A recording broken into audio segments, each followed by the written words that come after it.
So now Pat is earning his big bucks, and we're going to bring him in from the Weather Center right now. Good morning, Pat. Hello there, Marshall. You had all that down, calm time with all that nice weather that we were We having, did. and now it's all gone. It's in the rearview mirror. Yeah, no doubt about that. Still some flurries around today. Yeah, we did pick up. Oh, this morning, basically, there's about another inch of snow that fell overnight in various locations from those wraparound snow bands that were left. Yeah, and there's still some flurries around. Otherwise, cloudy, breezy, mid 30s. Tonight, partly cloudy, mid 20s. Partly to mostly sunny Thursday. Best day of the week, 35 to 40. Friday, cloudy with some light snow, maybe even a little bit of a wintry mix in there.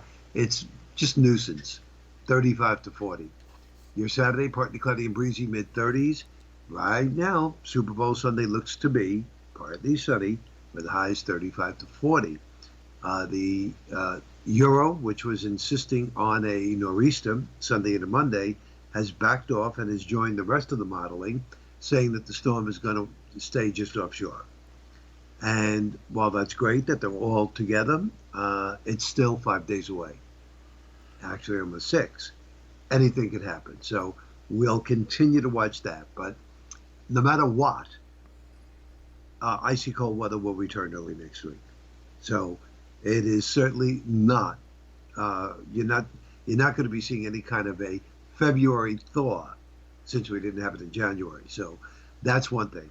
And we'll just continue to watch it because I think there's tons of wintry weather ahead, and the modeling. When you start dealing with a polar vortex that comes down to the United States, the modeling is having a very difficult time handling that. So as you get closer, things iron out, and they do become a little bit better. I have to tell you that I had to shovel the path from the front door out to the street yesterday because the plow guy still hadn't arrived. A solid 22 inches. The plow went by the night before last, knocked my mailbox down completely. All right. Yeah. I noticed that I was the only one on the block that had the mailbox knocked down. And then our plow guy showed up yesterday around 4:30, and I have a 2-car garage.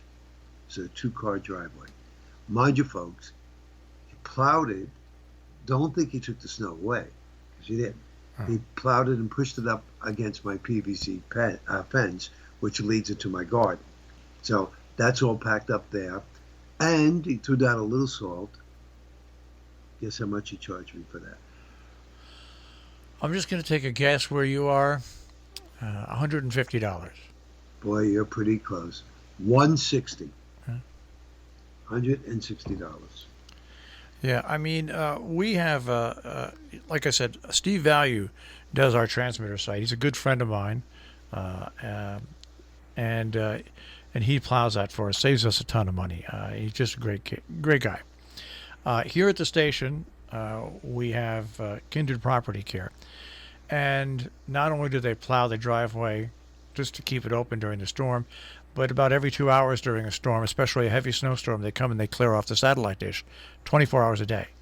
That is fabulous. Yeah. And I forget what we pay, but it's not, I think it's like $100, $125, maybe $150 a storm. For all the work that they do. And then after the storm's over, they come and make sure that everything is, the garbage bins are all cleared out and everything like that. And at home, I got Joe Warren who does it, and Joey does a great job. And he's right around somewhere around $100 a storm. He doesn't do quite as much as Kindred does at the station, but that's a fair price, especially where you are. That's right in the ballpark. The thing that gets me is, and I think if we get more heavy snow, that fence is going to take a beating because they have to push the snow, keep pushing it back and back and back and back. Yeah. So that fence will take a beating. But there's not much more you can do other than pay somebody to come in and cart the snow away. Right. But you'll pay that for a fence anyway. So. Yeah, you're right. So, I mean, these are some of the disadvantages of having such such a big snow. And again, it was a pretty solid 22 inches, and where it drifted, of course, it was like 4 feet. Well, So, when I get home yesterday, there's a section of the house that goes in between my house and the house that's just south of me that doesn't get any wind, and I measured there. In one section there was like 18 inches, and in another section there was like 21, where a little wind got in. So we got somewhere around 18 to 20 inches at my yep, house.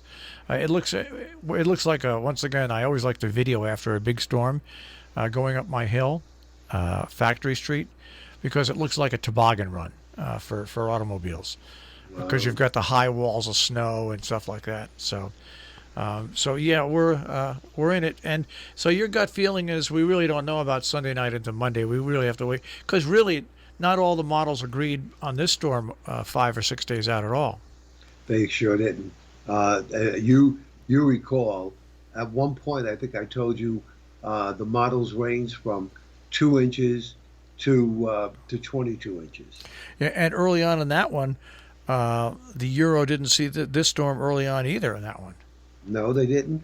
And the Canadian was very robust. And then a couple of days before, the Euro was pumping up the amounts, and the Canadian was lowering them. So it really is. I'm so convinced it works around the data that goes into these models, and the more accurate data you have, the better the forecast comes out. So you have two jet streams, one in the north, one in the south. If they don't combine, you don't get big storms. And the Euro was combining the two and producing that big storm for Sunday and a Monday. Now it's saying no, they're going to remain separate. But Lord only knows. Come tomorrow, all the upper air observations go into these models. They may say, that's not what's going to happen now. So we just have to wait and see. And my thinking is, though, that I think that one will be a miss. I do feel that. But what comes next week could be interesting too, because it is not only going to become Arctic-like, but in the Arctic air will come these disturbances. And you have to remember one thing, folks: when you have Arctic air and you have moisture, while it's quote a fluffy snow, it's a high compression snow, because the colder it is, the more you make out of it. So normally, you get 10 inches of snow for every 1 inch of liquid. But in cases where these lows develop within an Arctic air mass, instead of 10 to 1, it could be 20 to 1. Sometimes it could even be 25 to 1. Now those lows you're talking about, those are clippers, right? That is correct. Yeah, and the clippers come down, and then as they die out, they reform on the coast, right? If they're going to Right. give you a big storm. That is correct. Yep.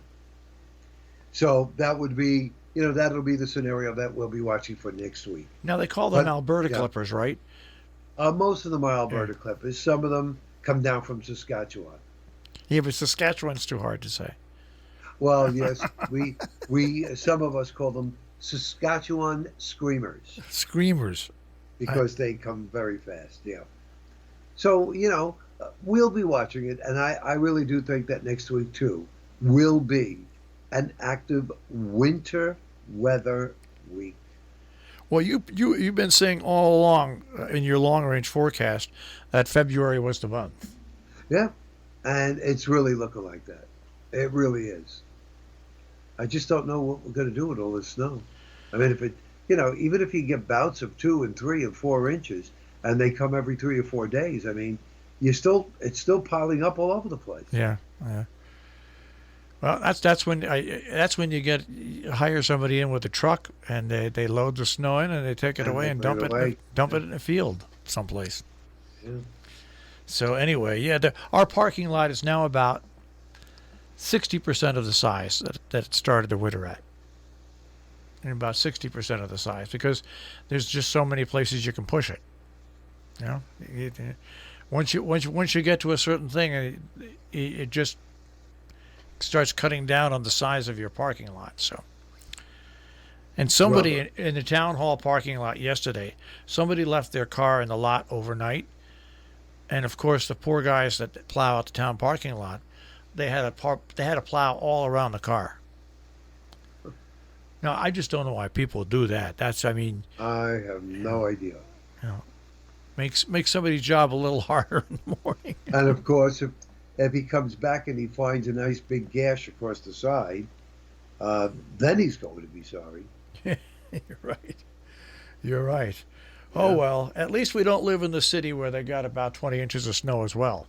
They had 17 in the city. Uh, But you get Yeah. those, those streets that are narrow, and then the wind blowing down them, and once again there's no place to push the snow there. And there's no place to park. And then what do you do with your garbage? Because the garbage people are the ones that plow. Right? You got it. All right. Well, once again, let's recap this forecast, Pat. Well, Marshall, we have a chance of flurries today. And aside from that, temperatures today are going to probably be somewhere into, I would say, the middle 30s. Let's go with mid 30s. Tonight, we're going to be in the mid 20s.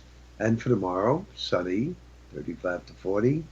A little bit of light snow or wintry mix Friday, 35 to 40. And partly cloudy Saturday and Sunday, 30s to near 40.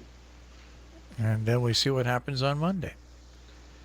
Yeah, well, hopefully we're going to see that. We'll see before that, but right now Monday just looks like it's going to be brisk, cold with some snow showers. That's it.